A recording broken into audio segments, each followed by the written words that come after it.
Hey all, welcome to ShareTreck. This is Raj here. The market seems to be consolidating sideways. I don't think anybody knows where it's going to go, but unfortunately we have a media system where clicks and eyeballs is what determines their survival and their earnings. So we have all kinds of people talking about all kinds of things, but at the end, when you carefully listen, nobody is giving you a guarantee that they know whether the market is going up or down, which stock is going to go up or which stock is going to go down. So I'll be honest with you, right now it looks confusing. There are contrary signals. I'm going to talk about that today. With that said, let's get started.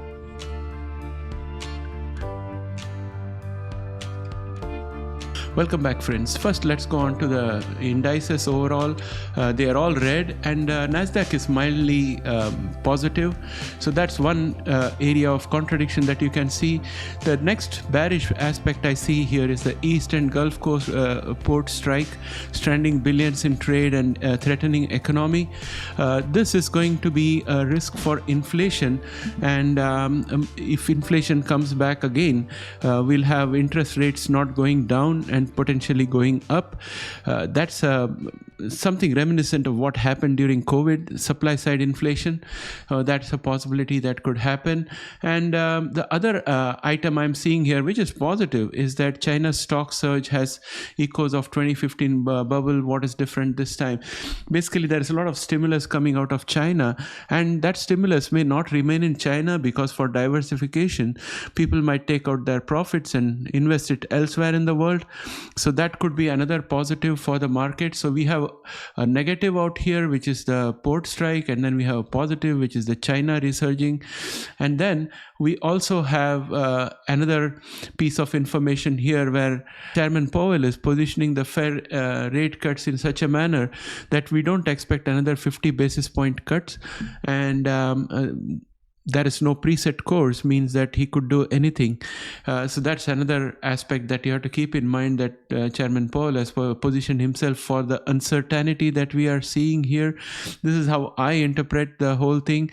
And then we have another positive out here, which says Eurozone inflation falls to 1.8% in September, below the European Central Bank's 2% target. And I'm saying positive because this is going to mean that ECB will have to start liquidity measures. They will start flooding the market with money, quantitative easing, and the rates might go down further, interest rates might go down further. All this means that there'll be more money chasing fewer assets, which means it's the upside for the stock market, not the real economy, but the stock market. The real economy seems to be ill, and it needs a medicine, and the medicine is liquidity, which happens to be a tonic for all our stocks. So that's how I'm looking at it. So among all these things, we still have the economic calendar, which is going to play out.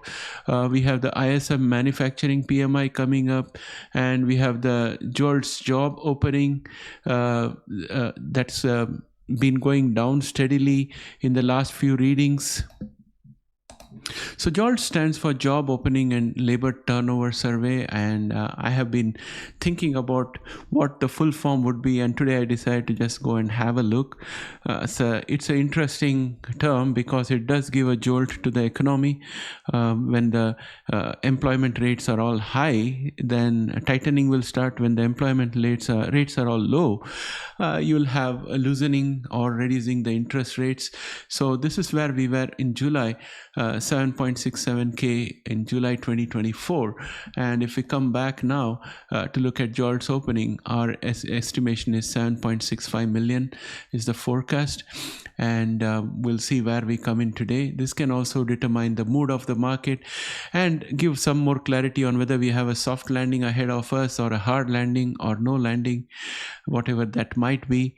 And then tomorrow we have the consumer confidence coming up at 1 o'clock. So these two near-term set of events are likely to make a change for the market. So 10 o'clock is when we'll see, 9:45 onwards we'll start seeing some impact of this economic data on our stocks. And then we are looking at the stock market heat map where it landed yesterday. You can see basic materials is down. Basic materials had gone up earlier. Energy is mixed, and consumer defensive is slightly green out here. And we have seen money come back into the tech stocks and not the semiconductors. The semiconductors suffered, but tech stocks got the money. The Mag 5 probably got some money, whereas everything else was in the red.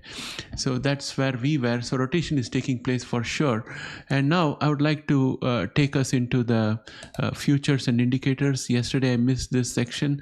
So futures are mildly positive, up 0.18%, and we still have support at 2024.25.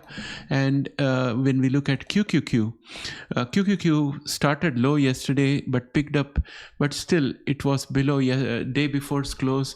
So we have seen 3 days of continuous downward movement, and yesterday we eked out a little 0.27% positive because we closed above the closing of the day before, and we converted 487.20 into a support. So it's not clear what is happening out here. Our momentum is pretty healthy and decent. RSI also has room to go further, and we have MACD, which is tending towards the signal line in the last 2 days, and it's trying to cross over to the bearish side, but it has a long way to go. So there's a lot of indecision that is happening out here, and we had the gap fill almost done. If I draw a line from here, it will show you that we still have a little bit to go before the gap fill is complete. Even if I bring it down here, there is still ways to go. So there is a good chance that we might turn around, and the turnaround might already have started yesterday when we converted 487.20 into a support. So we'll have to see what's happening out there. I'll be honest, I don't know what's going to happen in there. Next, let us look at genomics first today. PACB is up 2.94% pre-market. I'm recording at 6:43 a.m. on the 1st of October, and that looks like a positive for us, but the momentum and the MACD both are weak. IMTX has no trades pre-market. Bluebird Bio is flat pre-market. DNA or Ginkgo Bioworks is up 0.61% pre-market. Prime is up 1.03% pre-market. Allogene has no trades pre-market. Iowa is down 0.64% pre-market. And then mRNA is up 1.06% pre-market. Beam has no trades pre-market. Intelia is down 0.24% pre-market. Editas is down 2.01% pre-market. Altimmune is down 5.10% pre-market. And then we have Caribou, which has got no trades pre-market. And then we look at CRISPR Therapeutics, which is up 0.06% in pre-market trades. Bionanogenomics down 1.94%. ARC-G is up 0.04%. Grail has got no trades pre-market. Illumina is up 0.95% pre-market. Verve Therapeutics has no trades pre-market. So next, let's go on to AI. Google is up 0.84% pre-market. That's a healthy jump. We got Tesla, which is up 0.21% pre-market. Apple is up 0.12% pre-market. Meta is up 0.82% pre-market. Amazon is down 0.18% pre-market. Amazon has been showing a series of weak outcomes the last few days. The last one was a doji candle, but these three red candles are reminiscent of three soldiers pattern, which is a bearish pattern, and we are still within the diagonal line of support out here. So hopefully we bounce off this and also off the 20-day exponential moving average, which is this orange line. Microsoft, which is down 0.21%. AMD is up 0.77%. Palantir is up 0.08%. It's been consolidating a lot on this bull channel, so it has to break out on the upside. FNGU is up 0.59%. Broadcom is up 0.28%, and we have Oracle down 0.01%. Again, a lot of consolidation out here waiting for the up move. Micron is up 0.58%. Net which is Cloudflare, is up 0.14%. Again, there are signs that there could be a trend reversal out here. And then we have Nvidia, which is up 0.28% pre-market. It's still in this diagonal line of support, above the diagonal line of support, so that is hopeful for us. Then the momentum is just about average.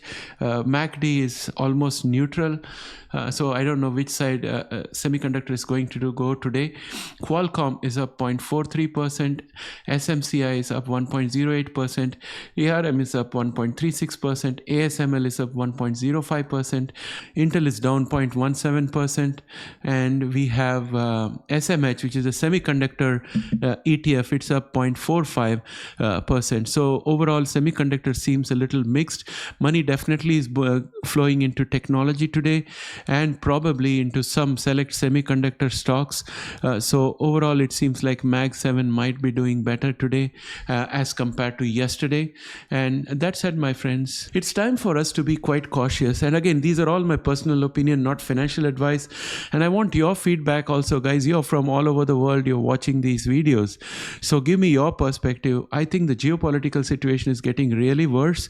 I've seen a whole lot of videos on the Middle East conflict, and Israel has already started incursions into Lebanon, and Iran is also thinking of doing whatever it needs to do for its own interest.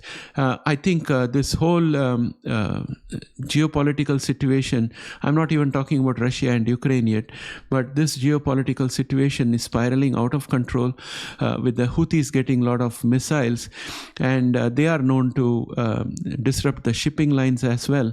So oil price as well as supply side inflation is likely to is a very big risk that I see for the economy, which means that all the rate cuts would stop because there will be inflation. And we saw that during COVID, when the ports were blocked and when the containers were in a shortage. So something similar might happen with the port strikes taking place in the United States and putting an artificial block on supply. So inflation is always supply versus demand, trying to seek a balance. And when supply is too much and demand is less, you can see that the price goes down. And when supply is too less and demand stays consistent, even then you have inflation, which is a supply driven inflation. Now, on top of that, if you put the prospect of disruption in the supply chain because of the Middle East conflict, then that becomes a problem. And we saw that the Eurozone has become very weak in the sense that the inflation has come out very low. But I want to remind you guys that winter is around the corner. And where do they get gas from? They get gas from Russia, and they have blockaded Russia, and they have sought other sources for energy, and they have shifted their energy mix from gas to other sources. Now, if there is this widening conflict in the Middle East and those sources of energy become difficult to get, then it's going to be a very difficult time in Europe. So all of those geopolitical outcomes are making me worried.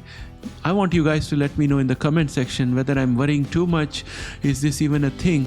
Or whether, we don't have to worry about those and everything is going to be all right.